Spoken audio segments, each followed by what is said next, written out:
Salam dostlar, mən Şərifli Yusif. Sizi süni intellektlə gücləndirilmiş elektron ticarət dərslərinin ikinci dərsində xoş gördük. Birinci dərs ümumiyyətlə giriş formatlı bir dərs oldu. Nələr haqqında danışacağıq, bu dərslərimiz nələri əhatə edir, onlar haqqında danışdıq. Birinci dərsin video qeydini təkrar özüm də izləyərkən belə bir qərara gəldim ki, elektron ticarətin texniki baza hissələrini izah edərkən hər kəsin adından da görsəndiyi kimi layihəmizin sıfırdan başlayanlar üçün də olduğu üçün hər kəsin başa biləcəyi praktiki nümunələrlə izah edək. Və bundan biz belə bir model yaratdıq ki, elektron ticarətin texniki bazalarını insan bədəni üzərindəki misallarla sizə çatdırmağa çalışaq və yeni bir yanaşma ortaya qoyaq. Belə ki, biz dedik ki, bizə elektron ticarətdə texniki baza olaraq domen, hosting, platforma, dizayn bunlar bizə lazımdır. Və biz kompüterin ekranına artıq keçidəcək və bunların hər birinin insan bədənində insana aid olan bir vasitələrdə, mövcudiyyətlərdə nəyə bərabər olduğunu sizə çatdırmağa çalışaq və beləliklə də artıq yavaş-yavaş növbəti dərslərdə nəzəri hissəni bitirib elektron ticarət saytı quracağıq və məhsul seçim edib öz məhsulumuzu satışa, mağazamızı satışa hazırlayacağıq. İndi isə kompüterimizin ekranına keçək. Gördüyünüz kimi slaydımız hazırdır və slaydda ilk öncə dərsimizin adı yazılıb, yəni layihəmizin adı süni intellektlə gücləndirilmiş elektron ticarət dərsləri. Elektron ticarətə yeni başlayanlar üçün texniki əsasları insan modeli üzərində izah edirik. Qeyd etdiyim kimi, texniki anlayışları sadələşdirilmiş bənzətmələrlə asanlıqla başa düşəcəksiniz, yəni bu slayddan sonra. Gəlin indi isə elektron ticarətin texniki tərəflərinə insan kimi bir can verək, sanki bir insan yaradırmışıq kimi. Növbəti slaydımıza keçirik. Bizə elektron ticarətdə lazım olan ən əhəmiyyətli hissələrdən biri domendir. Domen nədir? Gəlin insan üzərindən bunu izah edək. Domen saytınızın bir növ şəxsiyyət vəsiqəsidir. İnsan üzərindən götürsək, domen bərabərdir insan adı. Domen saytınızın internetdəki unikal adıdır. Yəni bir adı olur.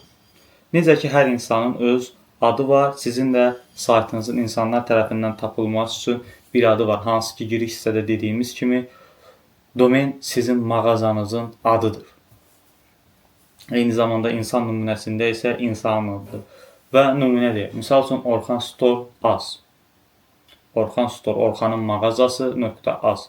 Məsələn, Orxan Store az domeninizdir. Orxanın adı kimi düşünün. Orxan addır. Bu ad sizin onlayn mağazanızın kimliyini təyin edir və yadda qalmasını təmin edir. Düşünün ki, sizin bir adınız var, mağazanız var və adı çox uzundur.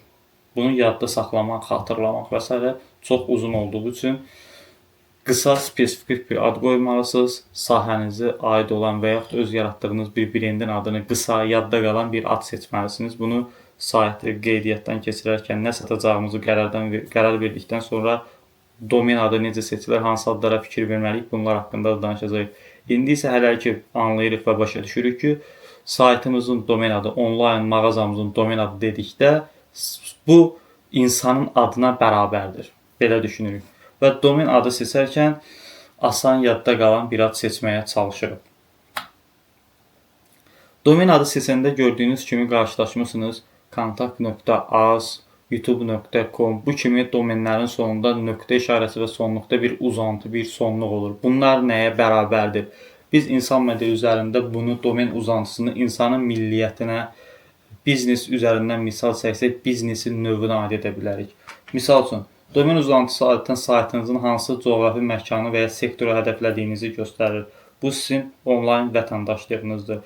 Yəni, domen uzantısına baxan istifadəçi artıq bilir ki, bu sayt hansı ölkənin saytıdır və ya bu saytda hansı məqsədlər təyin olunub. Bu sayt istifadəçi nə üçündür? Misal, məsələn, az domeni Azərbaycan bazarını əhatə edir, yəni Azərbaycan ölkəsinin domeni olduğunu bildirir. .d domeni Almaniyanı hədəfləyir. .com deməli isə qlobal bir domendir. Misal üçün, sizin ticarət saytınız ola bilər, şəxsi bioqrafiya saytınız ola bilər, ümumi bir domen uzantısıdır və ümumi bir auditoriyaya xitab etdiyinizi bildirir. Domen uzantısı seçərkən potensial müştərilərimizin harda yerləşdiyini və saytımızın hansı bazara xidmət edəcəyini ifadə edir. Misal üçün, əgər biz qeyri-kommersiya ilə məşğul oluruqsa, .org domenindən istifadə edəcəyik. Xəbərlər, saytımız xəbərlərlə bağlı ümumi olaraq deyirəm, biz .news domenindən istifadə edə bilərik. Onlayn ticarətdə .store, .shop domenləri vardır. Misal üçün, süni intellektə aid hər hansı bir alətimiz varsa, .ai domeni vardır. Yəni, domen uzantısı vardır. Və sonda bir daha təkrarlayırıq. Domenlərin sonunda nöqtədən sonraki hissə domen uzantısı adlanır. Yəni, sizin onlayn vətəndaşlığınızı bildirir. Yəni, domenin nəyə aid olduğunu, hansı ölkəyə mənsub olduğunu, hansı biznes kateqoriyasına aid olduğunu və ya olmadığını bildirir. Bizə lazım olan növbəti bir baza isə hostingdir. Hosting nədir? Hosting saytınızın ev sahibi və yaddaşı kimi düşünün. Hosting bərabərdir insanda yaddaş və bədən. Hosting saytımızın bütün fayllarının, şəkillərinin, məhsul məlumatlarının və verilənlər bazasının saxlanıldığı yerdir. İnsanın yaddaşı. Bunu bir insanın yaddaşı kimi təsəvvür edin. Hosting olmadan saytınız cəmi bir addan ibarət olar, lakin içi boş olar. Heç bir məzmunu göstərə bilməzsiniz. Yəni, domen adını yazıb daxil olmağa çalışıldıqda heç bir bədənə, yaddaşa sahib olmadığı üçün xəta verəcəkdir. Və növbəti mərhələdə biz praktik hissədə domen hosting aldıqdan sonra bunları bir-birindən əlaqələndirilməyi də sizə göstərəcəyik. Hosting seçimləri edərkən də biz baxmalıyıq hostingi hardan alırıq, hansı parametrlərə aiddir. Əgər bizim tutaq ki, ailə üzvlərimizin sayı 10 nəfərdirsə, 10 nəfərə uyğun bir hosting ev alırıqsa, eyni zamanda əgər bizim saytımızda məhsullar 1000, 10.000 daha çox olacaqsa, bir marketplace isə yüzlərlə, 100 minlərlə məhsul olacaqsa, bu zaman bizim hostingimiz, yaddaşımız daha böyük olmalıdır və istifadəçilərin daxil olması zamanı aşağı sürət olmaması üçün doğru parametrlərə malik olmalıdır. Və növbəti hissədə, praktik hissədə sonunda xatırlatdığım kimi biz bunların hər birini praktiki yanaşma edəcəyik, nəyi necə etməli olduğumuzu bir yerdə görəcəyik. Artıq biz domen adını və hostingi aldıqdan sonra, bir-biri ilə əlaqələndirdikdən sonra bizə bir idarə etmə sistemi lazımdır. Onlayn mağazanın beyni idarə etmə sistemi lazımdır. İnsan modelindən misal çəksək, insan beyni idarə etməsi bir mağazada görmüş Bravo, Rahat Market və s. mağazalarda isə bunu belə düşünün ki, ambar və kassa sistemi. Məhsullar ambarda hamısı var, sistemə salınıb, neçə ədəddir, kassaya isə bu ötürülür. Oradan kasser barkodu oxutduqda artıq məhsulun qiyməti və s. avtomatik düşür. Bunu bu formada yadda saxlaya bilərik. Lazımi platformalar. Elektron ticarətdə lazımi platformalar hansılar var? Misal üçün, ən çox geniş yayılmış elektron ticarət platformalarından biri WooCommerce-dir, OpenCart'dır, PrestaShop'dur və Magento'dur. Bunların hər biri də sizin elektron ticarətinizin kiçikliyi və böyüklüyündən asılı olaraq istifadə edə biləcəyiniz seçimlər vardır ki, siz bu hansı platformanı seçməliyəm deyə düşünərkən bir sıra öz biznes planınıza uyğun olaraq, onlayn mağaza qurmaq istədiyiniz sahəyə uyğun olaraq xüsusiyyətləri yazırsınız, ona uyğun gələn platformanı seçirsiniz. Bunu isə biz praktiki şəkildə dediyim kimi növbəti dərslərdə edəcəyik. Və platforma dediyimiz kimi elektron ticarət saytınızın beynidir. Platforma insan modelində bərabərdir beyinə. Elektron ticarət platforması saytınızın bütün funksiyalarını idarə edən mərkəzi sistemdir. Məhsul idarəçiliyi, sifarişlərin qəbulu, ödənişlərin prosesləri, müştəri ödəniş etdi, etmədi, ödənişi doğru tamamlandı, tamamlanmadı. Bütün bunlar platforma vasitəsilə həyata keçirilir. Nümunələr, hansı platformalar var? Əgər siz elektron ticarət anlayışı ilə sırf yeni tanış deyilsinizsə, artıq elektron ticarətlə bağlı Shopify, WordPress kimi platformaları eşitmirsiniz. Populyar platformalar arasında bunlar var və bunların hər birinə ətraflı deyinəcək xüsusiyyətləri, parametrləri, mənfi və müsbət tərəfləri. Doğru platforma biz seçməliyik ki, saytımızın idarə edilməsi asan və effektiv olsun və müştərilərimiz daha asan istifadə edə bilsinlər. Növbəti mərhələdə isə biz domeni aldıq, hostinglə əlaqələndirdik, ora bir platforma seçdik, qurduq. Tema və dizayn hissəsi. Düşünək ki, hosting və domenimizi aldıq, bunları bir-biri ilə əlaqələndirdik.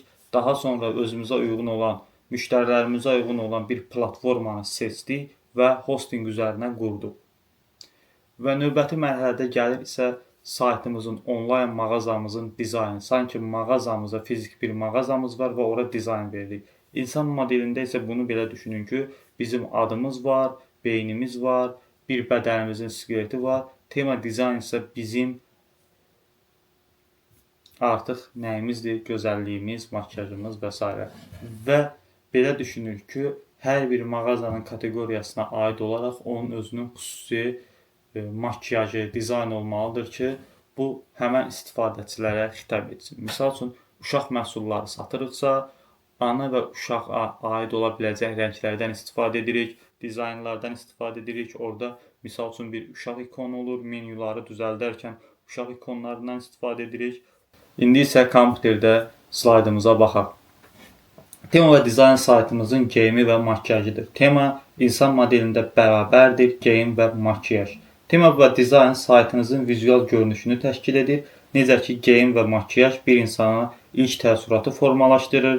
Saytınızın dizaynı da ziyarətçilərinizə, yəni saytınıza ki, necəsə daxil olublar, ya ödənişli reklamlarla, ya Google-da məhsul axtararaq və s. saytımıza daxil olduqda ilk baxışdan necə görünəcəyini göstərir. Və biz bunu edərkən sürətli, insanı yormayan rənglərdən istifadə etməliyik. Sayta daxil olarkən tema sürətli işləməlidir ki, müştərilər saytımızdan yan keçməsinlər. Və vizual cazibə, cəlb edici istifadəçi dostu bir dizayn olmalıdır ki, müştərinin saytda qalmasına və alış-veriş etməsinə səbəb olsun. Hətta eyni məzmuna sahib iki sayt düşünək. Eyni məhsul satır, eyni istifadəçilərə fokuslanıb, sadəcə olaraq dizaynları fərqlidir. Və bu fərqli dizaynlar müştəridə fərqli təəssürat yarada bilir. Misal üçün, biri istifadə edir qırmızı rəngdən, biri istifadə edir mavi rəngdən. Qırmızı rəng daha tez tüketimdə istifadə olunur, yəni ki, daha tez almağa yönləndirir. Mavi rəng isə güvənilirliyi, etibarı bildirir. Burada sizin brendinizin ötürmək istədiyi mesajlar da xüsusi əhəmiyyət tələb edir. Sonda isə bir daha gəldiyimiz başlıqlardan, danışıqlarımızdan nəticə çıxaraq və son bir nəticəyə gələk. Deməli, biz danışdıq ki, texniki bazanı misal çəkərkən insan modelindən istifadə edirik və insan modelində elektron ticarətin 4 əsas texniki bazasını insan modeli ilə, insan vücudu ilə, insanın varlığı ilə müqayisə etdik. Dedik ki, domen insanın adına bərabərdir. İnsanda domen uzantısı insanın milliyyətini bildirir, yəni hansı millətdən olduğunu. Hosting insanın yaddaşı və bədənidir, hansı ki biz orada məlumatlarımızı saxlayırıq. Növbəti prosesdə emal etmək üçün platforma insanın beynidir ki, yaddaşda olan məlumatları işləyir, qərar verir, insanı hərəkətə gətirir. Və tema dizayn dedik. Tema dizayn isə insanda geyim və makyaja bərabərdir. Bu cədvəldə elektron ticarət saytının əsas komponentlərini insan bədəninin hissələri ilə müqayisə edərək daha yaxşı başa düşməyinizə çalışdıq. Hər bir elementin saytınızın funksionallığı və uğuru üçün vacib məsələ olduğunu bir daha nəzərinizə çatdırmaq istərdim. Ümumiyyətcə, elektron ticarətdə hər şey müştəriyə hansı hissi ötürdüyünüzlə bağlıdır.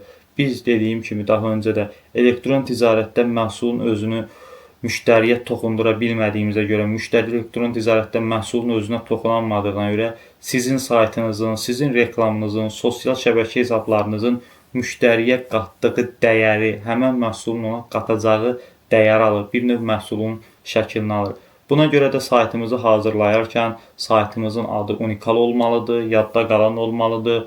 Hosting alarkən biz elə bir hosting seçməliyik ki, sürətli olsun, istifadəçilərimiz ora daxil olarkən ləngimək yaşamasın və növbəti mərhələdə o platformanı seçməliyik ki, bizim müştərilərə uyğun olsun. Əgər biz mağazalara satış ediriksə, yəni bir növ toptancıyıqsa, orada olmalı bəzi funksiyalar vardır ki, misal üçün 100 ədəd aldıqda qiymət neçə olur, 50 ədəd aldıqda qiymət neçə olur və ya hər müştəri qrupu üçün müştəriləri qruplara ayıra bilərik. A kateqoriyalı mağazalar, B kateqoriyalı mağazalar və onların hərəsinə ayrı bir qiymət verə bilərik. Misal üçün, bu biz topdan ticarətlə məşğul olduqda baş verir.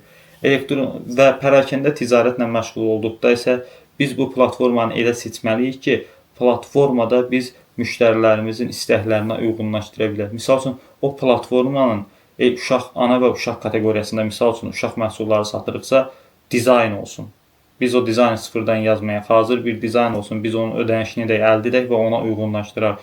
Və yaxud orada belə bir funksiya ola bilər ki, uşaqların məhsullarımızı yaş aralığına bölə bilək. 5-6 yaşlı uşaqlar üçün, 0-3 yaşlı uşaqlar üçün. Yəni, ümumiyyətcə, bu bizim bir marketinq, biznes planımızın strategiyası olmalıdır ki, o strategiya ilə irəliləyə bilək. Növbəti dərsdə isə artıq biz praktik hissələrə toxunacağıq, domen əldə edəcəyik, hosting əldə edəcəyik və domen və hosting əldə etdikdən sonra hansı bir neçə platformanı quraşdırmağı öyrənəcəyik. Quraşdırdıqdan sonra isə növbəti mərhələdə yekun istifadə edəcəyimiz platformada qərar verib həmən platforma üzərindən irəliləyəcəyik. Dediyim kimi, növbəti dərsimizdə sizi praktiki məlumatlar, praktiki biliklər göstərir.